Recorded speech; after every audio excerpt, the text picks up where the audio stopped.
I don't know what to say. It's feeling like me season right now. I feel so bad for anybody who doesn't fuck with me. Mute me, block me, whatever you need to do, because it's a me season right now. It's my time.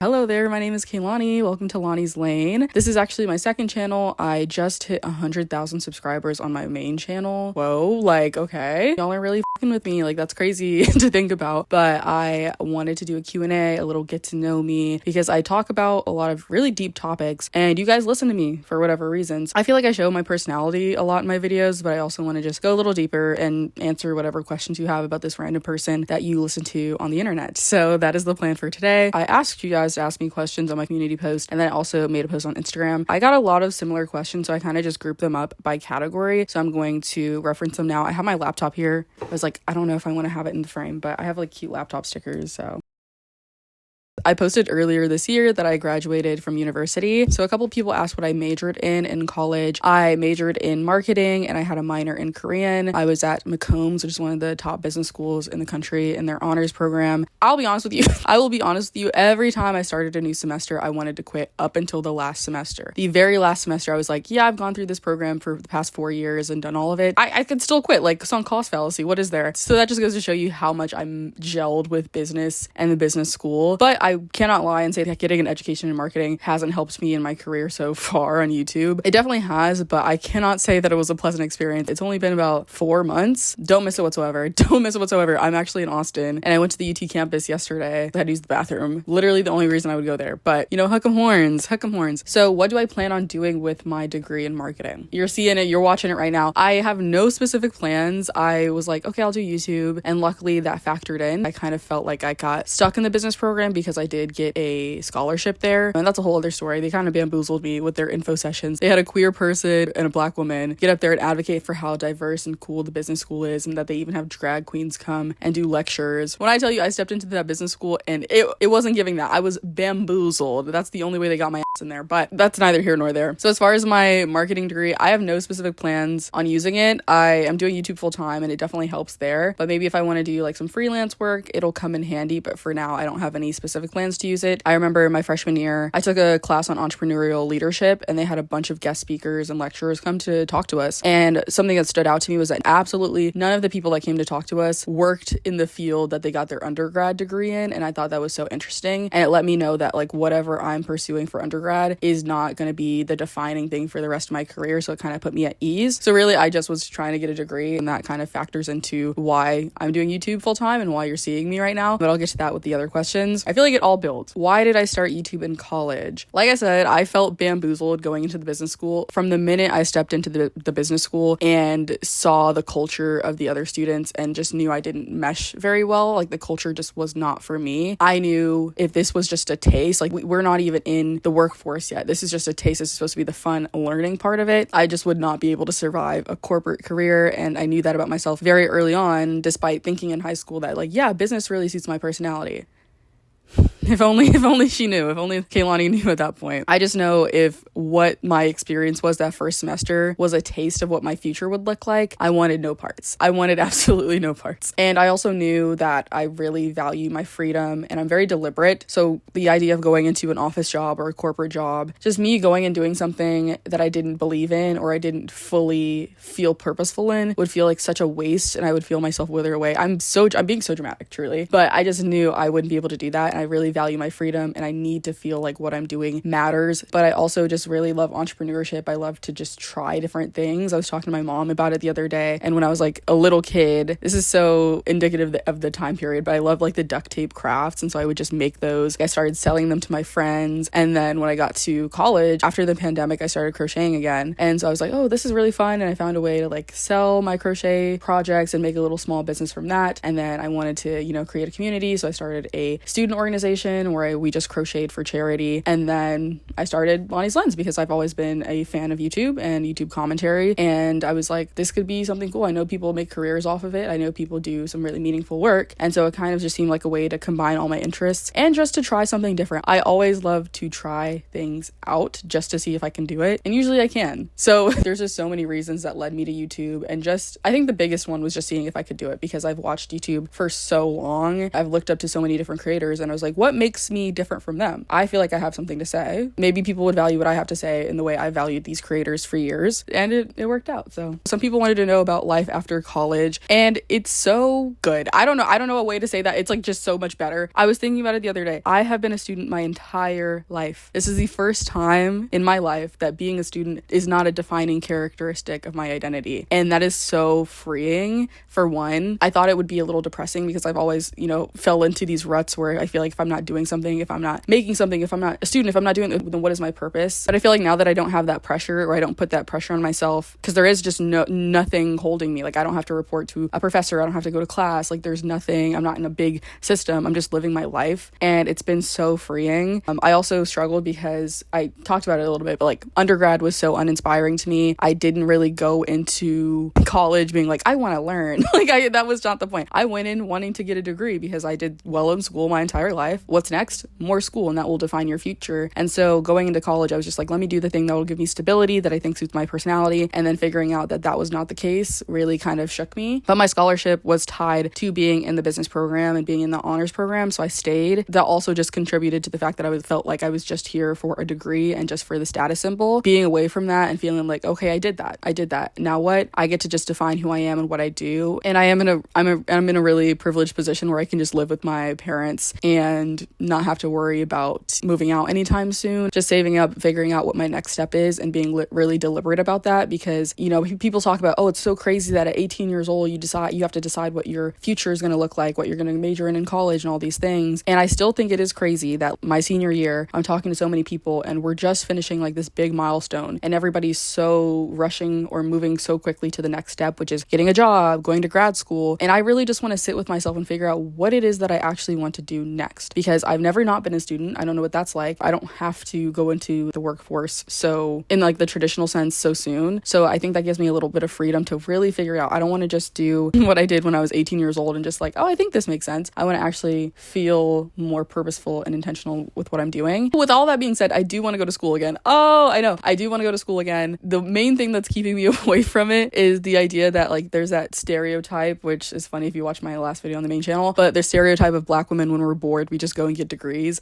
That's not what I'm doing. And I shouldn't worry about falling into that stereotype. But I don't want to go back to school just to get another degree. I want to go and really be invested in learning and getting to know the people around me and just learning. Like learning. I feel like since I've started my channel and doing research on things that I actually am passionate about has reinvigorated my quest for knowledge and fully enveloping myself in these concepts and ideas when they genuinely interest me. And that's something I did not have at all during my undergrad. And so if I'm paying, which will most likely be the scenario if I go back to school, I want to make sure it's something that I'm genuinely very passionate about. Now on to the questions about content creation specifically. What do I use to edit? I use Premiere Pro. I had Adobe Creative Suite. I got a discount being a student, and I found it to be pretty intuitive. That monthly fee is pretty steep, I'm not gonna lie to you. So I recommend it. I do recommend it. Then you can get Photoshop for thumbnails. You can definitely make it work. Then people wanted to know what my goals were for YouTube in 2026. I've said it so many times, but my goal for 2025 was 30,000 subscribers. So the fact that I was able to get that threefold, I don't know how to comprehend that. So this has been a thing in my life. I feel it is a mixture of luck. It is a mixture of my hard work and work ethic, but it is kind of scary knowing that what I set my mind to, I will accomplish. I feel like knowing that for sure gives it so much more weight. So that's why I don't want to just willy-nilly say I want this or want that. I really want to know why. Going forward, I don't really have any quantitative goals. I more so want to just focus on the quality of my work and posting more consistently and in a way that's sustainable. As I've gotten this platform, I'm going to sit back because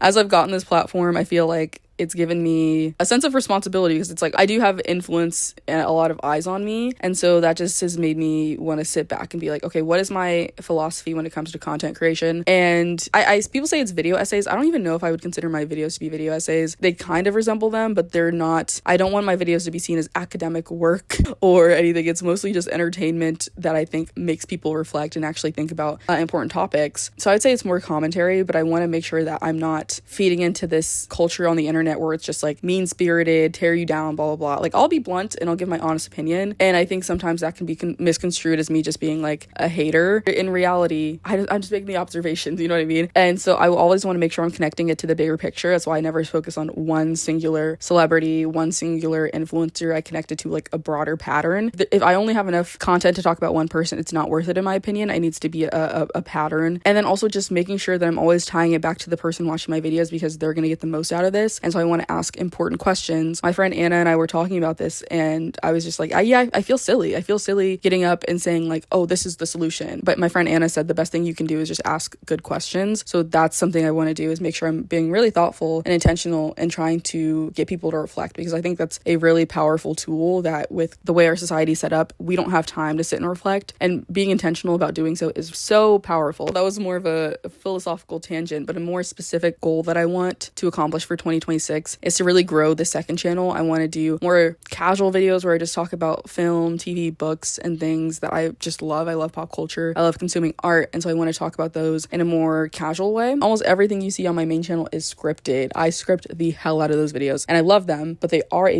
to make. They are a to make. So I want to just diversify what I bring to my platform. I also want to get into TikTok. The idea of being a TikTok creator is so daunting to me, but I have to conquer my fears. I have to do it. I must do it. Somebody else asked for just like a goal in general, and I've been thinking about it more. I have no experience. I don't consider myself a writer, but I do write scripts for all my videos. So I'm thinking like, okay, maybe I am a writer. Maybe that's something I want to pursue. So somebody put me in their writer's room. I'm putting that out there. Somebody put me in their writer's room expeditiously. I think I would be a great addition. I had a few people ask about my process when it comes to making videos. It's interesting because I saw this interview with Lizzie Broadway and she was talking about Lenny Kravitz and how he says when he comes to his music or his art, he sees it as getting downloads from the universe, and other people might get them, so you have to seize the opportunity once it hits you. And I was like, okay, that's kooky big scarf energy from Mr. Kravitz, obviously, but I do think that's actually how it works. I don't know what it is. I talked to other creators and like they'll get creative block and they won't know what to do. And I have been so anxious about that happening and it just hasn't happened yet. If I get something in my head, I'll see like a TikTok, a tweet, or just something will happen. And if I get that seed in my head and I know that I can't stop thinking about it, or I can't stop talking to my mom and my friends about it, I need to make a video on it. My brain is just so interconnected and I just notice a lot of patterns. And I said it in my Tyler the Creator video, but I do research, I do fact check, but for the most part, I just remember things that happen, because it's weird to say everything's significant because then nothing's significant, but just these things stick in my mind and I just, have pattern recognition. And so it just is pretty organic in how I navigate it. Again, with this not being like academic, like I don't do like in-depth research unless the video calls for it. So some of my videos have no sources whatsoever. Some have 20. So it just differs for whatever topic I'm talking about. I wish I had a more specific process to tell you about, but I don't. I will say every time I start a script, I do a brain dump where I just bullet point every single thought or feeling I have about the topic. And then I go from there trying to put it into a linear story or like an essay format. And that works for me for the most part. I just have to choose what I want to put in, what I don't. And usually there's a lot that I have to cut because I go everywhere. Someone asked for advice on starting a channel and having it grow so quickly. I hate the idea of giving advice because I don't know what worked for me. I truly don't know. Sometimes I will sit and watch my videos and it is such a weird experience to like know that people are perceiving you and they like something, they find value in your content. And I'm not saying that to be like fake humble and be like, oh my god, I don't understand why you guys like me. I get it. Like I think I'm cool. I think I'm pretty dope, but it's just weird to have that validated on such a large scale and then try to analyze like exactly what that is. I don't know. I truly don't know. I will never be able to see myself the way each individual 100,000 people see me and chose to subscribe to my channel. I have no idea what that is. I will push back on the idea of wanting to grow quickly because I think the main thing is like you don't want to just grow quickly. There are surefire ways to grow your channel quickly. That doesn't mean you're going to enjoy the process of getting there. And I think that's the most important thing, because you can get to 100,000 subscribers and hate the videos, hate the content you make, hate the audience that you get. And then what? I did an interview with one of my viewers and she asked me a great question. She was like, do you have a specific person in mind or a specific viewer in mind when you're making these videos? And I struggled because I was like, I think I've met one subscriber in real life, which is so crazy to think about that there's like so many of them out there. A lot of you guys follow me on Instagram and reach out. So like I see you, but I don't know you guys. I don't know what makes you tick. But since I started my channel, I've been making videos for myself. I've been making videos that I would want to see, that make me laugh. I always try to make myself laugh in my editing, and that's what I do. And thankfully that's resulted in an audience. But I wouldn't want to make content with a certain person in mind that's not me and then grow and then be like, okay, well, this isn't authentic to who I am and what I want to do. First and foremost, you should be making content for yourself that you can enjoy making, one, and that you can also make sustainably, because the perfectionism is another thing I'm trying to break for the new year. I've gotten a lot better at it. I felt so much pressure when I first started to like tackle every single topic or piece of this argument or whatever, and it's just impossible. It's impossible. I'm one person producing my content, but also just like make videos that you can put out consistently and sustainably that you like making, because the algorithm, you need consistency and also quality content. And back to the idea of like making content for myself, I always come back to this Tumblr ask quote. I don't know where it's from. I don't know where I first heard it, but somebody said somewhere, somebody wise once said, you were beautiful before they noticed. And it's so cringe, it's so Tumblr, I know, but it's true. I was making valuable content before I got 100,000 subscribers, before people even subscribed to my videos. I had value. Somebody asked what my favorite video I've done so far is. It's such a cop-out because I always feel like the video I made most recently is the one I love the most. Not the Tyler video. That one I did that one for y'all, just letting you know, but typically the video I've just finished making is the video I liked, because I have to convince myself that I love this video in order to get it done, I think. But my favorite video is the last video I did. I genuinely think this is the best one I've done for a lot of reasons. It's the first one I've done since I hit 100,000 subscribers, and it feels like, whoa, like I just think the quality of that video, the analysis, the editing, everything came together as a reflection of like, this is how you got here. This is the journey of getting to 100,000 subscribers has resulted in me being able to produce a video like that. And that's really valuable to me, on top of just being able to be confident and not having a popular opinion, and being able to sit with that and being like, okay, that's fine. I think that's really powerful. And also just being a Black woman and not doing what's expected of you is freeing, which is the purpose of that video. So I really love that one. I think the discussion that Shaylin and I had was incredible. I think it's amazing, even if it hasn't done the best numbers wise. It meant a lot more to me beyond what it could do with views, because there's also videos like the Tyler video that like people loved it, and like that's like not even top 10 my favorite videos I've made. So I also really love the Girls Are Bringing Black Whimsy, because that's like one of the only videos I've done on the main channel that was completely unscripted, and it was just fun because I got to watch music videos, listen to songs, analyze lyrics, and just talk about creative, amazing, beautiful Black women. And also I feel like that was the most artistic my editing has ever gotten. I also really love the K-pop video because it was really cathartic. It just was a lot of self-reflection that went into that video, and it was just, you know, nostalgic and a trip down memory lane, and I really love that one. I did Indigo's podcast, and she said that video was like a love letter to Black women and Black K-pop fans. And I just hope that shines on my videos, that like I really do truly care about Black women and our experiences, and giving us a space to feel like, you know, we're validated, because there's not many. There's not many, I'll say that. All of my favorite videos that I've made have the undercurring theme of Black women matter and our experiences matter, no matter how they look and no matter how they're treated and disregarded in the bigger picture of society. I didn't realize that until I just talked about them, but that's kind of cool that they all have that through line. That's pretty dope.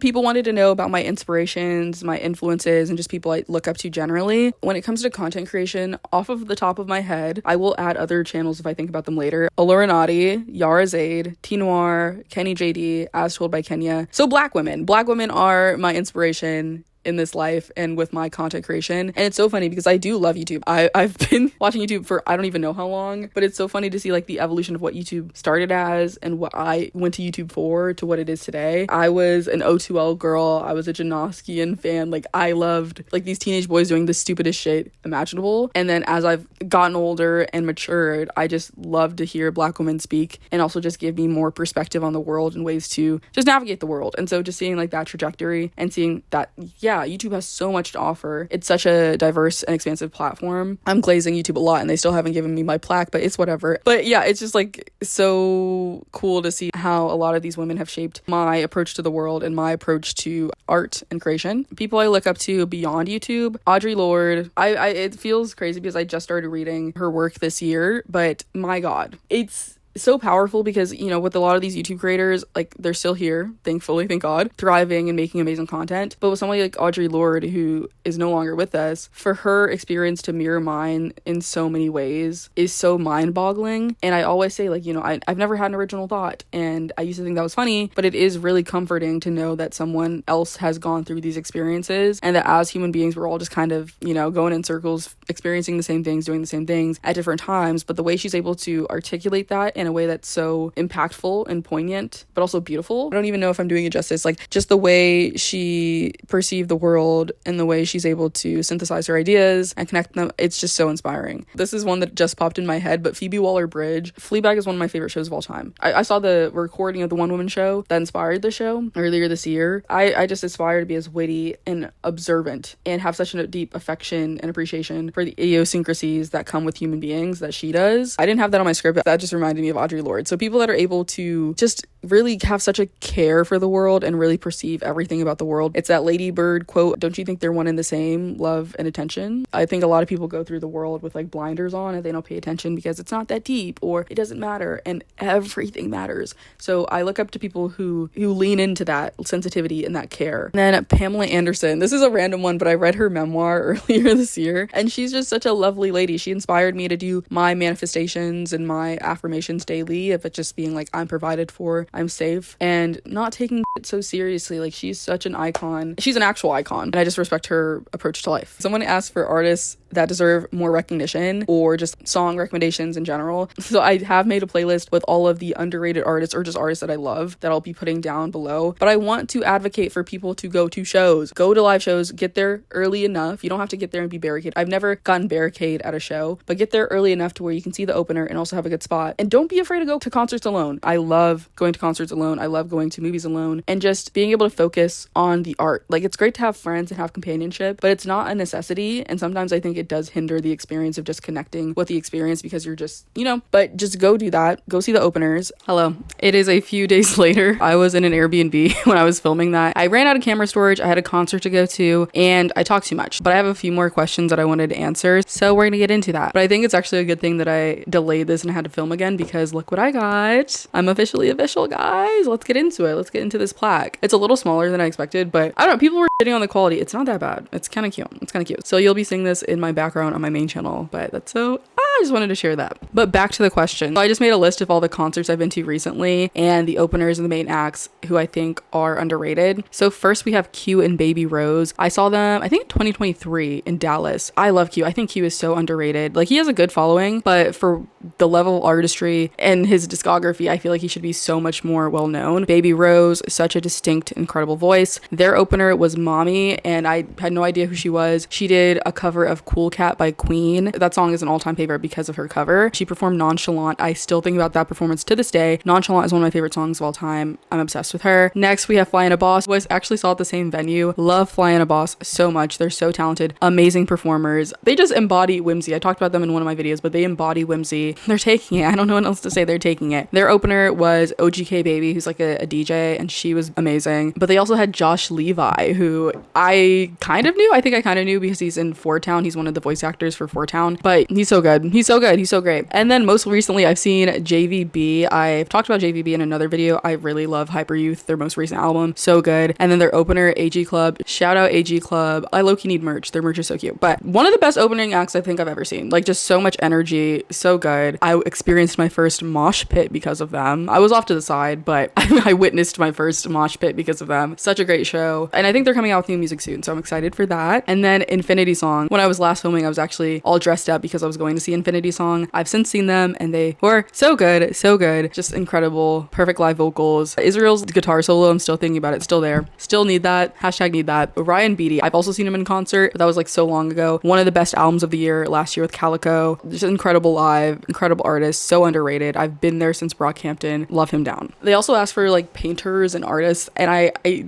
don't know much about that kind of art, that form of art, like painting in those mediums, but I might put like a few artists I can think of if I can find their Instagrams gems like crochet artists, fiber artists, animators. I like might put some on the screen if I can remember. I also wanted to talk about film. I think Greg Araki is really underrated. I watched the Teenage Apocalypse trilogy for the first time earlier this year, and it was so good. I saw Doom Generation before, but Nowhere is definitely my favorite of the three. It's just right up my alley. It has Guillermo Diaz. I think his next film is going to be with Cooper Hoffman, Charlie XCX, and I think like Olivia Wilde or something. I don't know, but I will be in that theater. Yeah. So keep Greg Araki on your radar. I think he's underrated, maybe. Like, I don't think he's a mainstream, like, well-known director, but I love him. I consider drag queens artists. I think they're incredibly underrated for all of the work and artistry, like the multi-hyphenates that they are. So underrated. Corey King, I'm gonna say, is underrated because I feel like she was so underappreciated on her season, starting with the talent show. Like, Shake That Ice did not get as much play as it deserved. I love Corey. I just love Corey so much. Plasma, I also love Plasma. She was on Kelly Mantle's podcast, I think, and she did that Shakespeare rendition. Only time I've ever given a fuck about Shakespeare, if I'm gonna be completely honest with you. Love Plasma, everything she does, iconic. And I love so many other queens, but I can't get into all of them. Favorite animated series. How did you know animation is my everything? I love animation. I love adult animation. I love kids animation. Just animation, period. I love it. Some of the best storytelling, visual storytelling, writing comes from animated shows, and I feel like it's such an underrated and disrespected art form because people don't like, I don't know, people don't like whimsy, people don't like charm, but I love adult animation. I have all of my favorites listed here. Most recently, I've seen Arcane, and I loved it. I've heard such good things about it, but I just kind of stayed away from it because I didn't think it was going to be my vibe. Oh, I was wrong. I was so wrong. It is a slow burn. It took me like 5 episodes to really get into it without just being on my phone. But once I was locked in, after episode 6, I was so locked in. It's a perfect show. It's a perfect show. I'm not going to be able to do it justice. Go watch it. Just go watch it. You'll thank me later. Long story short, brand new show came out this year, first season, and season 2 has already been confirmed. So excited. I love that show. I am a big fan of BoJack Horseman, and it has the same creator. And I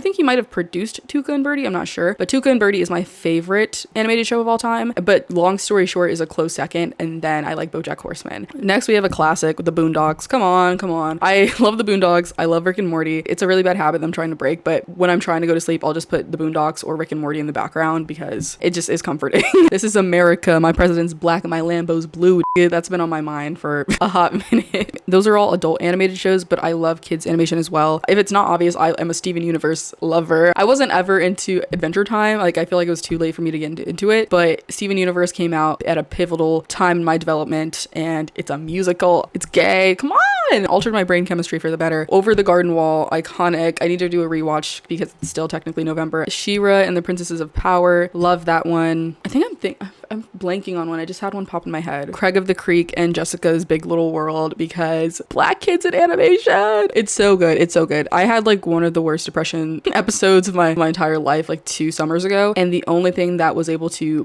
ground me was Craig of the Creek. So I will forever swear by that show and the magic it holds. I love that show so much. Is that oversharing? I don't know. I don't really give a. And now K-pop groups. I don't know, guys. I said it in my video on K-pop. I'm not a K-pop fan, and I want to believe that in my soul, but I keep engaging in K-pop behavior. I just have certain groups and certain idols that are already grandfathered in, and so I'm fans of these groups and these idols, but I'm not a K-pop fan. That's how I'm trying to rationalize it. But somebody asked what my favorite K-pop groups are. VIX was my first Ultimate Bias group. I love VIX so much. Severely underrated. I feel like they had some of the best, most innovative concepts for their time. They weren't from a big company, and they were just so talented. Leo was my bias. I guess if we're going in order, like, I love all second gen, all third gen, but NCT, once NCT debuted, Dream was just immediately my ultimate bias group. I love them so much. Beat It Up. SM opened their wallet. SM decided to invest in my boys after giving me a Haechan solo debut and full album. SM, all the shit I've talked, I was wrong about you. You know, people say a lot of crazy shit about you, but I always knew.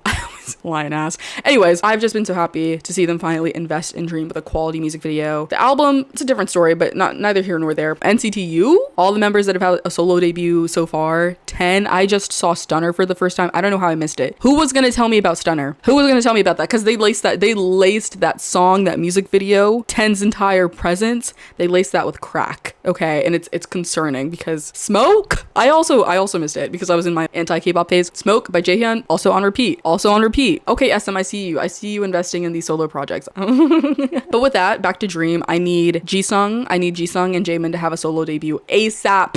ASAP. Thank you very much. I'm predicting it. I need it to be known and be filmed. Jisung Park will have one of the best solo debuts of all time. I'm calling it. It's gonna be up there with like Taemin and Kai. I'm calling it. It feels like there's potential there. I feel like Jaemin will do really well too, but I feel like Jisung has such star potential that is untapped. That voice, that dance ability, you have a lot of potential there. SM, don't f it up. Don't f it up, please. Rise is my new ultimate bias group. I love them. I'm an SM stan. It's just, it is what it is. It is what it is. Love EXO, love BTS. New Jeans, still mourning New Jeans. I literally, my brain has not comprehended that they're over. I still don't believe that. I can't believe that. One of the most innovative, refreshing groups to hit the K-pop scene is over because of some bullshit. Like, I'm not buying it. Also, love Sonia Shide, love Girls' Generation, love A-Pink. I don't know if this is an unpopular opinion, but girl groups always have had the better music. I also put Oh My Girl in there. I feel like Oh My Girl has some of the best music and a very diverse discography. So we'll say that. Top 3 artists of all time. This is hard. It's hard to narrow it down, but Amy Winehouse, I literally have a tattoo of her. I literally made a video fangirling about her. Lauryn Hill, obviously. I have a playlist for just Amy and Lauryn because generational talents. Amy Winehouse, Lauryn Hill, and Beyonce. It's gonna have to go to Beyonce. So those are my top 3 artists of all time, but I'm gonna say my top artists of my time. I have Jungle, Omar Apollo. Oh, I'm wearing the beanie today. Remy Wolf, Doechii, SZA, and I think that's it. Thoughts on the resurgence of physical media. I'm of two minds of this topic because I do collect physical media. I have all of my movies and my books over there. I don't want to go get them. I'll probably make a TikTok about my physical media collection or even a video if anybody wants to see that. I do really love physical media. However, I have a history of hoarding in my family, which makes me very wary of how I approach this. And I think also in today's climate, in today's like digital era, everything becomes so performative and just overconsumption is kind of like the default at this point. So I do think it's important to be mindful of how you consume and also try to do it sustainably. I always advocate for secondhand shopping. Go to half price books, go to secondhand bookstores, go to the library, please. Go to your local library. You don't have to buy everything and buy books that you're not going to read. But I do like physical media. I think it's a beautiful thing to like really invest in art that you enjoy and have that physically with you. So I'm for it, but there are better ways to go about collecting physical media than others. I should get up and get them. Book recommendations. Stoner. I have Stoner here. I read this earlier this year and I read my roommate's copy and then I decided to buy my own because I fell in love with this book. It was a slow burn. Give it time. But this book is so good and it's hard to explain why, but the atmosphere, the attention to detail and the humanity portrayed in this, the intimacy portrayed in this, the intimacy juxtaposed with the coldness of everything. It's so good. I wanted to reread this again this year, but I think I'll just reread it beginning of the year. This is like a perfect January book. It's gonna be my birthday. I'm excited. I'm very excited. I love this book. Highly recommend it. I think it's considered a classic and I understand why. Perfect book. Another all-time favorite is Aristotle and Dante Discover the Secrets of the Universe. Is this the one I got? And I got it. I have it signed by the director of the film adaptation and the lead actor. I saw this. They had a showing at my university, but I have loved this book since I first laid my eyes on it. No, since I first finished it. I've read it probably 4 or 5 times. It's so crazy because I'm not somebody who rewatches movies or rereads books that I've finished and I know I loved, but that's how you know it's quality, babe. That's how you know it's quality when I'm actually willing to reread it several times. This is the only piece of media I've done more than 2 pass-throughs and it's so good every time. I also have I'm Still Here by Austin Channing Brown. This book is about just the experience of being a Black woman and I got this at a really good age. I'm so happy I picked this up and I reread it this year because it's a pretty short book, but it resonated with me so heavily and still continues to as I grow in my life, as I age and experience life as a Black woman. It's really good. If my channel was a book, I'd say it was this. That's a big statement, but fuck it, right? And then Dirty Diana. I think it was Lily Reed's Kenya who recommended this book. Right up my alley. I have been struggling with fiction and getting recommendations from Book Talk because they always are not great. Sorry if you like Emily Henry, I'm sorry, but like that kind of book, like those mainstream popular romance books. 7 Days in June, I read that earlier this year. I didn't mess with it. So I was just thinking maybe like the romance genre wasn't for me, like literary fiction wasn't for me. This book made me realize that I wasn't the problem. I was never the problem. It's about a middle-aged woman in a failing marriage and it hit. I don't know why I related to this so much, but I don't actually think relate is the right word, but I really enjoyed this. I really loved the perspective. I loved how grounded it was in reality, even though it was a very different experience from mine and what I've gone through in my life. Has some great spicy scenes. I also didn't think that was for me. I'm not a fan fiction girly. This book made me realize I might like that. Books I don't have a physical copy of are Love, Pamela. It's Pamela Anderson's memoir. Be Not Afraid of Love, Lessons on Fear, Intimacy, and Connection. Someone asked for my guilty pleasure media, and I'll say begrudgingly. My guilty pleasure is male comedian podcasts. I know, it's gotten better. I used to listen to Chris D'Elia's podcast. I don't know how I ended up like this either. I don't know. Duality of Man. So True with Caleb Heron. My Mama Told Me with Langston Kerman and David Bory. They're so funny. I also like Stavi's World. I don't watch the full episodes. I just watch for like the callers when people call in, because the people that call into that show, we watch the same podcast, but I feel like my experience and how I go through my life couldn't be any further from the people that call into that show. It's a good way to see like other people's perspective and how other people live in this world, and it's just funny. What are the things that bring me joy every day? This goes with another question people ask me if I had pets. I have 2 cats. I just moved back home so I can finally be with them because they've been living with my dad. But we have Misty Pepper, and we've had her for almost 3 years now. She just followed my mom home on my mom's jog in the morning, and she's been here ever since. She is my little grumpy girl. She has a little resting grump face, and I love her so much. She's so smart, and we do training. So I've taught her how to sit, high five, stand up. Most recently, I've gotten her to be able to jump through my arms, which is my biggest flex, my biggest accomplishment. It's so funny because if I don't have a snack in my hand, she won't be doing nothing. She's a kitty girl with standards, and I love that for her. She takes after her sister. So then we have Milo, who's my little baby. I adopted him earlier this year, so we've only had him for like a little over 6 months, but he's almost like 2 years old. I love him, but he's a little nutty professor. He is so wild and crazy and all over the place. He also is like a space cadet. Like he just will look up at the ceiling and like make chatter and all these things. And he's not as easily trainable, but I've gotten him to high five. So we're making progress. Learning about them and their different personalities just brings me a lot of joy. Somebody else asked me for my coming out story. Who said I was gay? No, I'm kidding. I'm kidding. Can you imagine? I would never be gay. It's just an abomination. You're sick for even accusing me of that. I don't really have one. I remember being around and hearing conversations with the adults in my life and always just advocating for queer rights. Never thinking it was because it pertained to me, but just thinking like it was the right thing to do. Right. And then I binged every season of The L Word and told everybody in my close vicinity to watch that show. Would not stop talking about it. Things like that. I remember my mom was doing my hair one time and I was watching, I think the show was called Dating Around. It was like this Netflix dating reality TV show. And it was the lesbian episode, and my mom like bent over at me and she was like, "Lonnie, do you like girls?" And I was like, no. But I did. Yeah, I'm bi. I don't have any hangups about it. My parents are pretty cool about it. So no big story, no big anything. The last question we're going to end on, somebody asked me what my dream for the world is, which feels like such a big question. I think with my channel, I try to focus on being the change I want to see. And so the thing I've been trying to promote constantly is just for people to reflect more and think that things are that deep and be sensitive to things, notice things, look at the way the world works around you, reflect on your role in the world, and realize that you have more agency and power than you think you do. That might lead you to some negative conclusions about how you're perpetuating things, or it might make you a little bit proud of how you stand up and have principles. I think more focus on the things that matter and making them a priority. That's what I want. I want people to be less preoccupied with their ideas of the world as they are, and think about what the world could be. That's my dream for the world. Just more thoughtfulness, more sensitivity, more care, and more action. It's pretty vague, but I think that's a good place to start. I don't have the answers. What are you looking at me? What'd that girl say? She said, "Are you looking at me for some political answer? I don't have the answers. I wish the president was a pop star, but I'm not." Is that what you wanted me to say? I'm an asshole. Anyway. But yeah, those are all of the questions I got from you guys. Thank you for asking me questions. If you made it this far into the video, leave this emoji down in the comments below. Thank you for watching. I really appreciate you. And that's going to do it for today's video. I will see you in the next one. I don't know when I'll be back on this channel, but I have some bangers coming up on the main channel, so stay tuned. But I love you all for watching. Bye.